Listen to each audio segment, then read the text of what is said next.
Assalamualaikum warahmatullahi wabarakatuh. Halo, selamat datang di channel saya.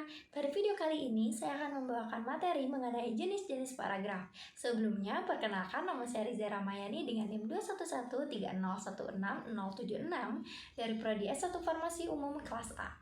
Sebelum masuk pada jenis-jenis paragraf, kita harus tahu terlebih dahulu apa sih paragraf itu. Paragraf merupakan bagian karangan yang terdiri atas sejumlah kalimat yang mengungkapkan suatu informasi dengan ide pokok sebagai pengandalinya. Biasanya sebuah karangan terdiri atas paragraf-paragraf. Setiap paragraf mempunyai satu pikiran utama atau pikiran pokok yang menjiwai paragraf tersebut. Jenis-jenis paragraf dapat dibedakan menjadi 3 kategori, yaitu berdasarkan letak kalimat utamanya, gaya ekspresi, dan urutannya.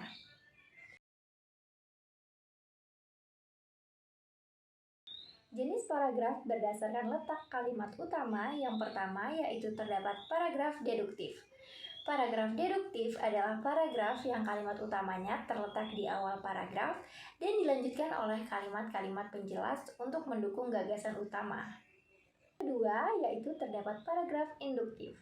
Paragraf induktif adalah paragraf yang kalimat utamanya terdapat pada bagian akhir yang biasanya diawali dengan penyebutan peristiwa-peristiwa khusus yang berfungsi sebagai penjelas dan merupakan pendukung gagasan utama. Yang ketiga yaitu terdapat paragraf deduktif-induktif.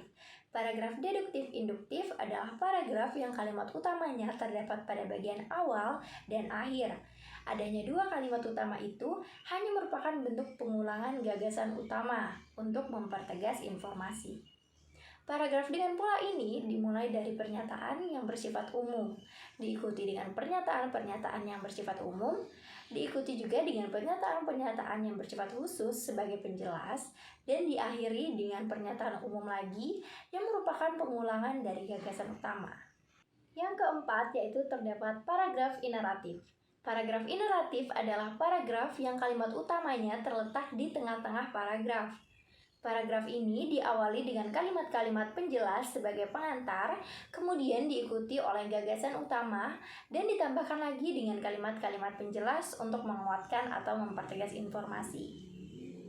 Yang kelima yaitu terdapat paragraf menyebar. Paragraf dengan pola semacam ini tidak memiliki kalimat utama, dikarenakan kalimat utamanya tersebar pada seluruh paragraf atau tersirat pada kalimat-kalimatnya.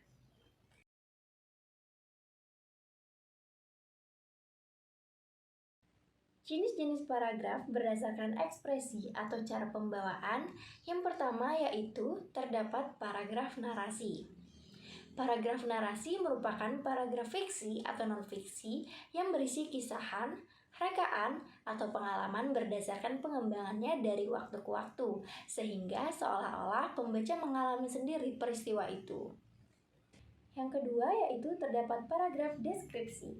Paragraf deskripsi atau pemerian adalah paragraf yang melukiskan suatu objek, tempat, atau peristiwa dengan seterang-terangnya kepada pembaca. Paragraf deskripsi berisi gambaran mengenai suatu objek atau suatu keadaan sejelas-jelasnya dengan melibatkan kesan indera.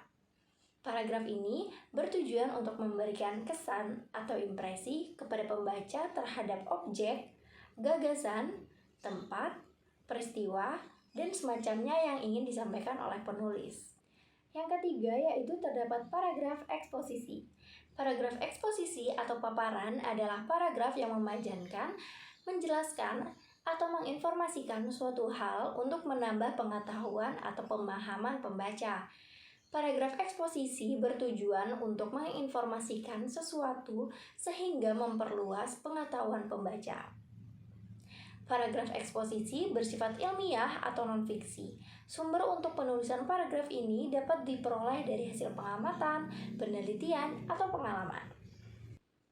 Yang keempat yaitu terdapat paragraf argumentasi. Paragraf argumentasi atau bahasan adalah paragraf yang berisi pembuktian atau pembahasan atas pendapat penulis tentang suatu hal. Dalam paragraf argumentasi, penulis berusaha meyakinkan pembaca dengan menyertakan bukti, contoh, atau alasan yang bertujuan untuk membuktikan pendapat penulis agar pembaca menerima pendapatnya. Yang kelima yaitu terdapat paragraf persuasi. Paragraf persuasi atau ajakan adalah paragraf yang berisi unsur ajakan, imbauan, bujukan, atau sasaran kepada pembaca. Persuasi mengutamakan emosi atau perasaan pembaca, sedangkan sasaran argumentasi mengutamakan pada logika pembaca. Paragraf persuasi bertujuan untuk membujuk pembaca agar mau melakukan sesuatu sesuai dengan keinginan penulisnya.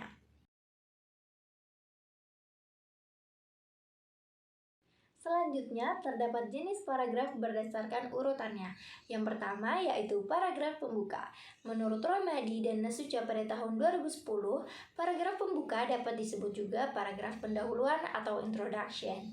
Fungsi paragraf pembuka ini ialah sebagai pengantar untuk sampai kepada pokok pembicaraan dalam karangan. Jumlah paragraf pembuka ini haruslah 1 dan tidak boleh lebih dari 1. Jika paragraf pembuka lebih dari 1, maka pokok pembicaraannya menjadi tidak jelas. Paragraf pembuka yang pendek lebih baik, yaitu sekitar 4 kalimat. Yang kedua yaitu terdapat paragraf penghubung. Paragraf penghubung adalah paragraf yang terdapat di antara paragraf pembuka dengan paragraf penutup. Paragraf penghubung merupakan isi permasalahan yang diuraikan di dalam sebuah karangan. Oleh karena itu, paragraf penghubung biasanya disebut juga paragraf isi. Yang ketiga yaitu terdapat paragraf penutup. Paragraf penutup biasanya digunakan untuk mengakhiri sebuah karangan. Paragraf ini berisi kesimpulan dari paragraf penghubung. Paragraf penutup juga dapat berisi penegasan kembali mengenai hal-hal yang dianggap penting dalam paragraf penghubung. Sekian dari saya, semoga apa yang saya sampaikan dapat bermanfaat bagi teman-teman semuanya. Kurang lebihnya saya mohon maaf. Jika teman-teman suka dengan video ini, jangan lupa untuk klik tombol like, comment, dan subscribe. Terima kasih. Wassalamualaikum warahmatullahi wabarakatuh.